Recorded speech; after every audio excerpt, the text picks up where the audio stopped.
पे खासकर डोनेट्स्क के इलाके में, जहां 96% इलाका रशिया के हाथ में आ चुका है, वहां रशिया की सेना ने डिगिंग कर ली है। डिगिंग का मतलब है वो डिफेंसिव में आ गए हैं, उससे आगे बढ़ने का उनका इरादा नहीं है।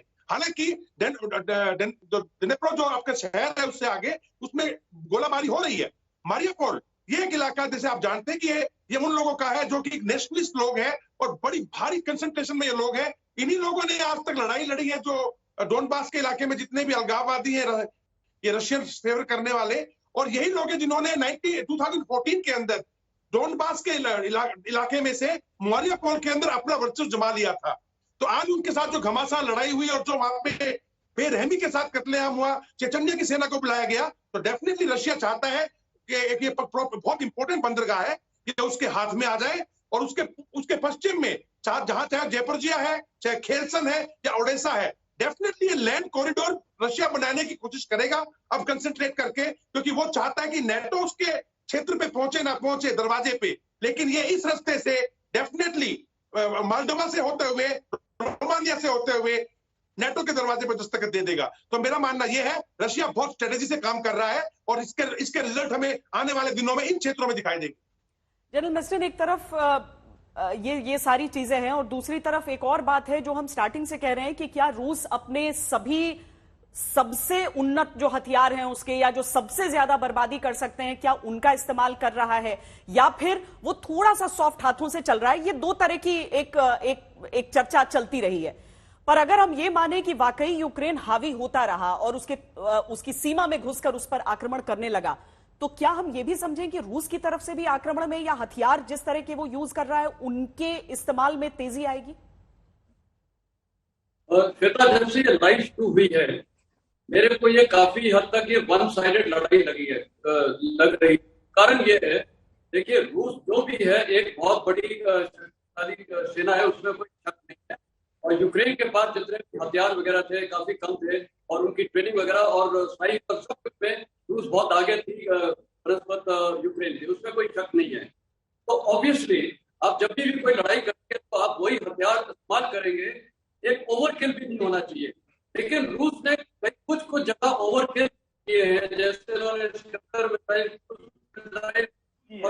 उसका कारण शायद ये था, और न्यूक्लियर धमकी भी कई बार दी गई है, उसका कारण ये था कि जो दुश्मन है, उनके लिए दुश्मन यूक्रेन है, वो उसका मनोबल कमजोर हो जाए और वो आत्मसमर्पण कर दे। तो कई बार ये स्ट्रैटेजी भी अपनाई जाती है कि दुश्मन को थोड़ा डिमोरलाइज करना है, तो वो हो नहीं पाएगी। सॉरी।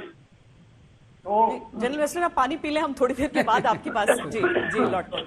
एयर मार्शल श्रीवास्तव, इस पूरे युद्ध में आमने सामने की जंग एक बात है, उसमें अगर आप यूक्रेन की जमीन पर जा रहे हैं तो यूक्रेन को मालूम था कि अर्बन वॉरफेयर में कैसे खुद को डिफेंड करना है, और रशिया भी नहीं चाहता था कि उन शहरों में उस तरह से दाखिल हो। लेकिन जो हवाई युद्ध था उसमें यूक्रेन बार बार ये कहता रहा कि आप एयर स्पेस बंद कर दें, और नेटो जाहिर है इसके लिए नहीं तैयार हो सकता क्योंकि वो एस्केलेशन हो जाएगा उसके जरिए। लेकिन आज अगर हम उस वीडियो में खासकर जो यूक्रेन की तरफ से ही जारी किया गया, जिसमें हम हेलीकॉप्टर्स को जाते हुए यूक्रेन के देखते हैं, जिसमें यह दावा है कि वो हेलीकॉप्टर्स रूस की सीमा के भीतर दाखिल होते हैं, जो वहां पर आक्रमण की बात हो रही है और हवाई टक्कर देने की बात हो रही है, किसी तरीके से हो सकती है वो बराबरी? देखिए श्वेता, क्या वो उपकरण पहुंच गए हैं यूक्रेन के पास? श्वेता, दो तीन चीजों के लिए मैं कहूंगा कि यूक्रेन के पास वो प्रचुर मात्रा में है।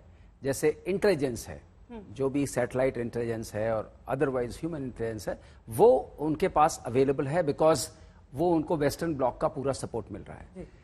उनको ये पता है कि फाइनेंशियल सैंक्शंस लग चुके हैं, और इंफॉर्मेशन वॉरफेयर, जिसको हम फॉग ऑफ वॉर बोलते हैं, कि वो जो भी मीडिया में लाते हैं, जैसे आजकल आ रहा है कि एज इफ यूक्रेन की जो रशिया की सेना है उसके सिपाही भाग रहे हैं और वो लोग वर्दी छोड़ के भाग रहे हैं, ऐसा पॉसिबल है नहीं। इट्स ए प्रोफेशनल आर्मी, ऐसे कैसे होगा कि वो लोग अपनी वर्दी छोड़ करके, और जिस तरीके की लड़ाई हो रही है आपस में, ऐसा भी नहीं है कि आप अगर पूरे उसको देखिए चित्र को, तो रशियन लैंग्वेज को बैन करने की बात हो रही थी, तो रशियन इन जनरल सिंपैथी तो हो नहीं सकती है यूक्रेन के साथ। तो ये वाली बात से मैं बिल्कुल सहमत नहीं हूं। ये एक तरीके का मसौदा क्रिएट किया जा रहा है जिस पर चर्चा होती रहे और डिमोरलाइजेशन जितना हो सकता है उतना ठीक रहेगा रूस की सेना के लिए। अब हम आते हैं कंसोलिडेशन फेज में।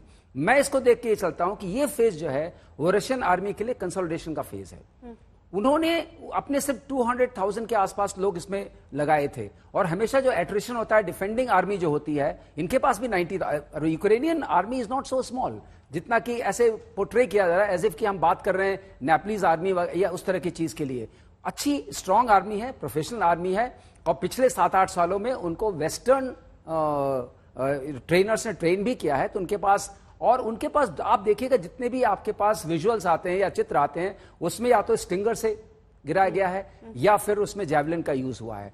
तो उनकी अपनी जो एयर पावर है जिसके बारे में कहा जा रहा है कि कंटेस्टेड एयर स्पेस है एंड जो रशियन एयरफोर्स का पूरा उसके ऊपर आधिपत्य नहीं है उसमें मैं थोड़ा सा I have my own apprehension. लेकिन जिस तरीके से एयर पावर को अप्लाई करना चाहिए था, उस शक्ति को लगाना चाहिए था, शुरुआती दौर में बिल्कुल नहीं लगाया गया। आपने देखा इतना बड़ा कॉलम खड़ा हुआ था कीव के सामने और इतना ल्यूक्रेटिव टारगेट था। अगर यूक्रेन के पास वो शक्ति होती तो उसको बिल्कुल तहस नहस कर देते, लेकिन वो हुआ नहीं।